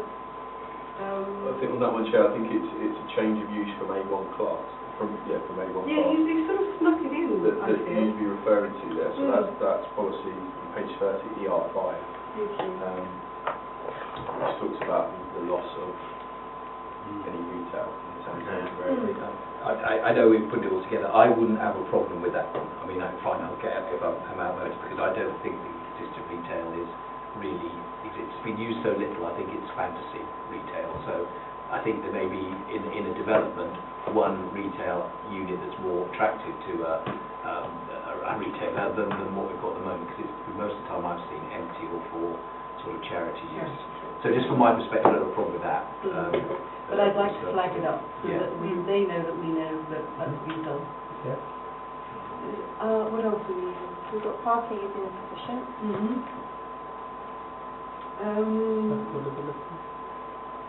Yes, I think we would phrase Like something the around reference. being aware of the other development. Together they would constitute a major development, in which case. So we can say we have a concern that there are 23 dwellings being built next to each other, and it's not one of them is affordable. Yeah. So in terms of detracting the aisle. Yeah. Yeah.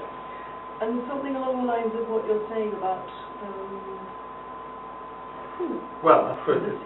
Oh, well, okay, yeah. Streets. yeah. Well, About yeah. local character and heritage. So I was just going to clarify what that window did go to. Well, yes, I mean, I suppose it's better than what's Got it there. there and I there. didn't read it. Probably quite very lot. It's not the use of There one.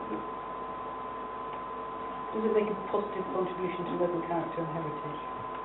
So it's actually part of Could make a negative retail, one. isn't it? All those windows, they're all still part of the retail unit. That's fine. No, that's all right then. Yeah.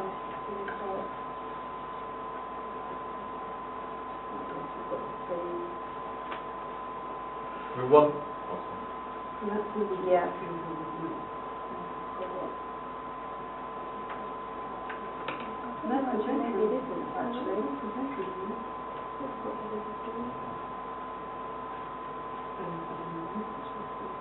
With the windows, yeah, and that is, it's part of the retail unit. Yeah, Retail so unit, That's fine. retail unit, retail unit. That's still retail. Yep, and then this one here becomes, it's actually, by the looks of things, the door that goes into the apartment. Oh, right. It's the front door to apartment one. Okay. Yeah. But Right. that's presumably where that hedge is. So do we Around need, it. more words? I think on balance I'm happy to withdraw my thing about the height given ICT. Well, I think. So we're going to try and somehow create a word around this application will sit next to whatever the electronic application is, and together they make Yeah. a major development, and that we consider the major development ought to be including policy, whatever number is for affordable housing. Does anybody have anything else?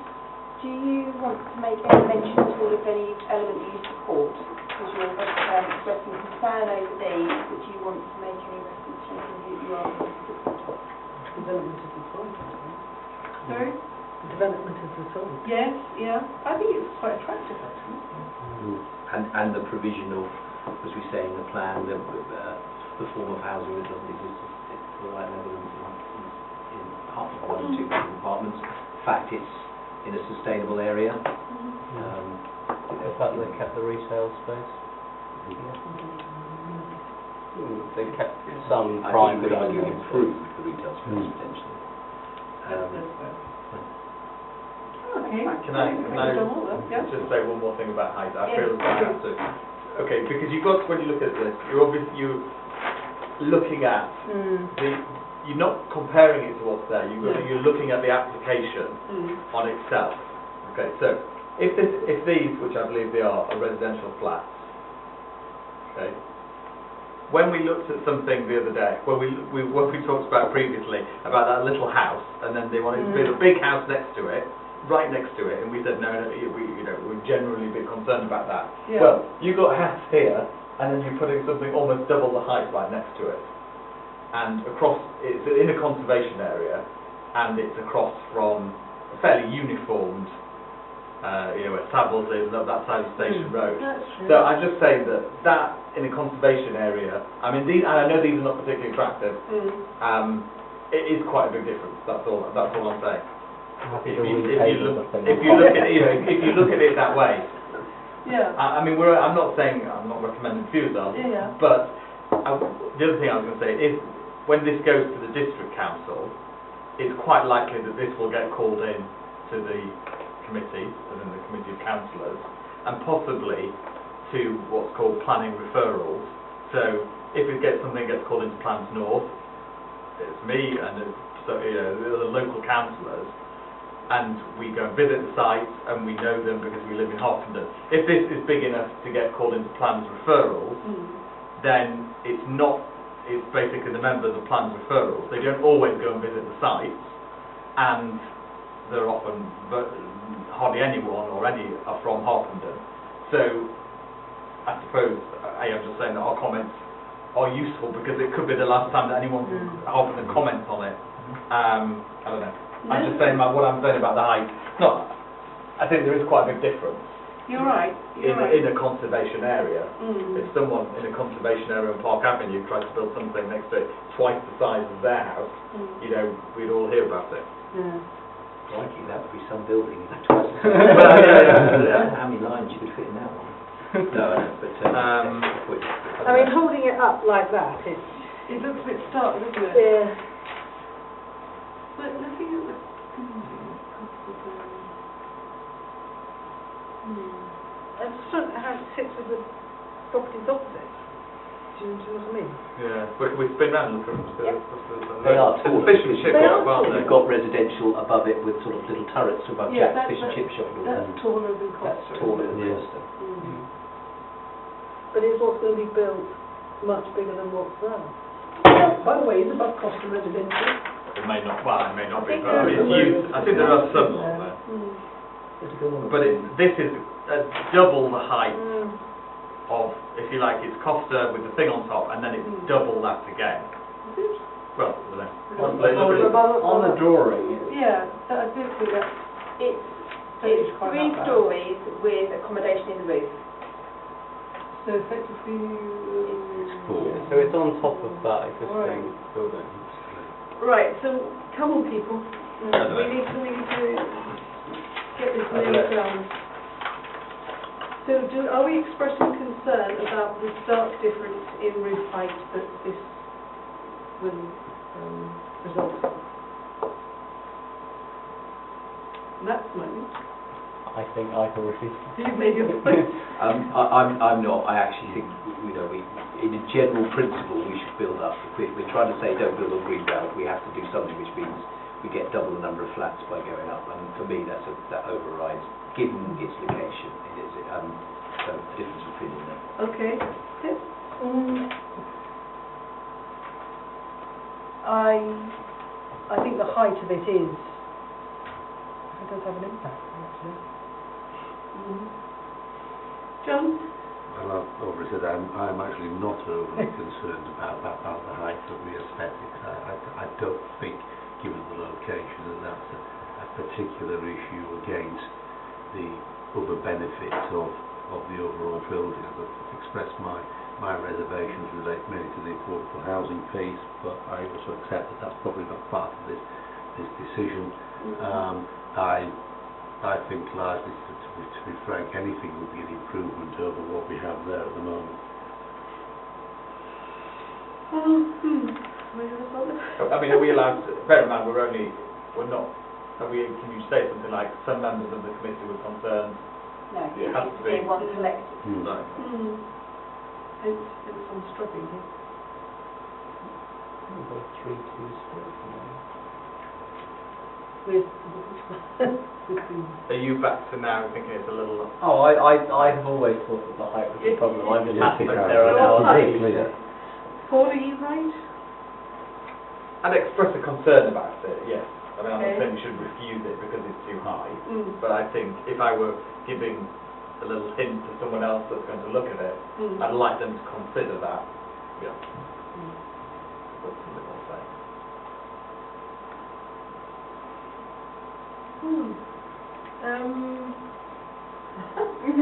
How do you express that? Wow. So essentially where we're at, I think Yes, where we've please. agreed on, so we're expressing concerns, and we're going to express concerns about T11 residential parking standards. Yes. You're also going to recognise, I think you will agree that you recognise that had this come together with the other 12 dwellings, then the committee would be recommending refusal potentially based on the affordable housing H6 not being there. Yeah. So you agreed on that. Mm. I think the bit therefore, that's your resolution, I think everyone's okay with that. Yeah. I think essentially you are then coming down to a vote as to whether you want to add on reference to ESD2, which relates to the height and scale. And of course then you're also recognising that you support this development in the broad sense, its town centre location, that's one of those bits. So ESD2, which refers to height, scale and design, it's height and scale that the comments that I don't object to reservations being commented about the height. That's the general way the committee is because I think the other points about this being an important development Yes. it outweighs that, and I certainly want to imply that we're not going to support it, No. but with some reservations, and I think from that point of view that's acceptable. Fine. I think we've got there then.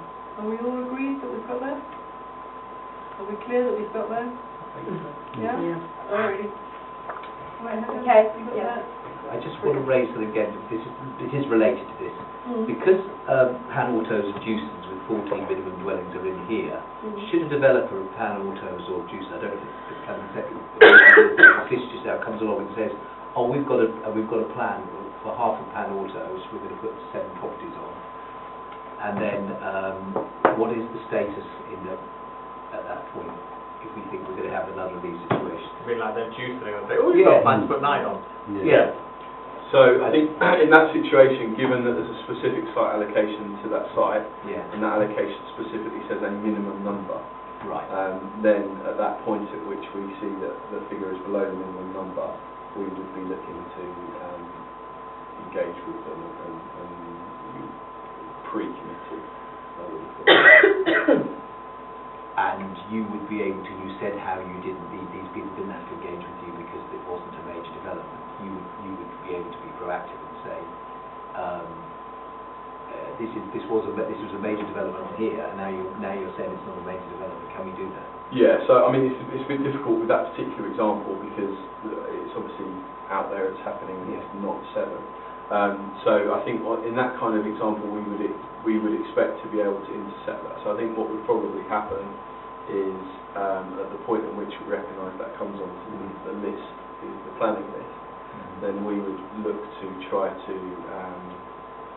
engage with that developer and just understand their rationale behind putting forward 7 dwellings when the site allocation says a minimum of 14. So we would look to try to ask the question of them so that if that question was to then come up at committee, we would be able to flag the sorts of observations that we have done tonight in relation to the 9 on the station house.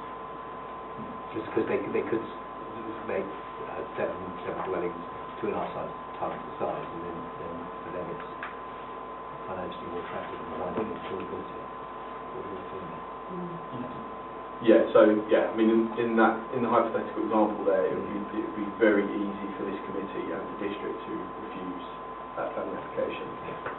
The other context of these sites is that just because it's allocated in here as a site, they still need to conform to all of the other elements within that. So potentially only having 7 dwellings would have a density issue. So there are other ways to try and ensure that we're influencing so we get the right type of dwelling through. Okay. Sorry, I know this is a long meeting, so the next one is 64A, non-illuminated station. Which is 64A? Rummy Mummy. Oh, yeah. All right. So it's going to be limited financial. So, I have no objections. Anybody objection? Perfect. Next one doesn't meet the criteria. The next one is no objection. This one is 1237 Five Birch Way. I just queried parking. Green Street lots of garage for extra parking and access created. In which case I've got no objection. Are you all agreed? No objection? Thank you. Next one is 42 Townsend Lane. And recommendation is no objection. Any great Right, no, it says that proposal is exactly the same as 03538, which is awaiting a decision. Only difference is the raising of the roof by 1 metre does not impact or change the look significantly. Okay. Sounds okay? Are we happy with no objection? Great, thank you. Next one doesn't meet the criteria. The next one is 100 Cowper Road. And we've got no objection. I've just got parking provision again. It says, well, I'll put here, stated sufficient parking advantage. Okay. Are we happy? Yes. No objection, everyone? Right, great. The next one, another no objection. Oh, I just queried what decoration was. I'm sorry, I don't know. Preparation, decoration of shop front, ATM. A painting. That's what it is. Yeah. Well, I think. Where's 20 High Street? It's Nationwide Building Society. And that links with the very last one on the page. So that was the externally illuminated fascia sign. Yes, I'm sorry. And new internally illuminated ATM surround. Do we have internally illuminated ATMs elsewhere? I was trying to wait for it. Is that illuminated?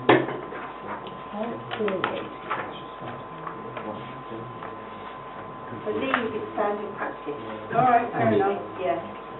Yeah, I think it's just I think it's a default they have to describe it as eternally illuminated because It's something that they see the screen, yeah. It doesn't have a separate lamp shining on it. It's the illumination comes from behind.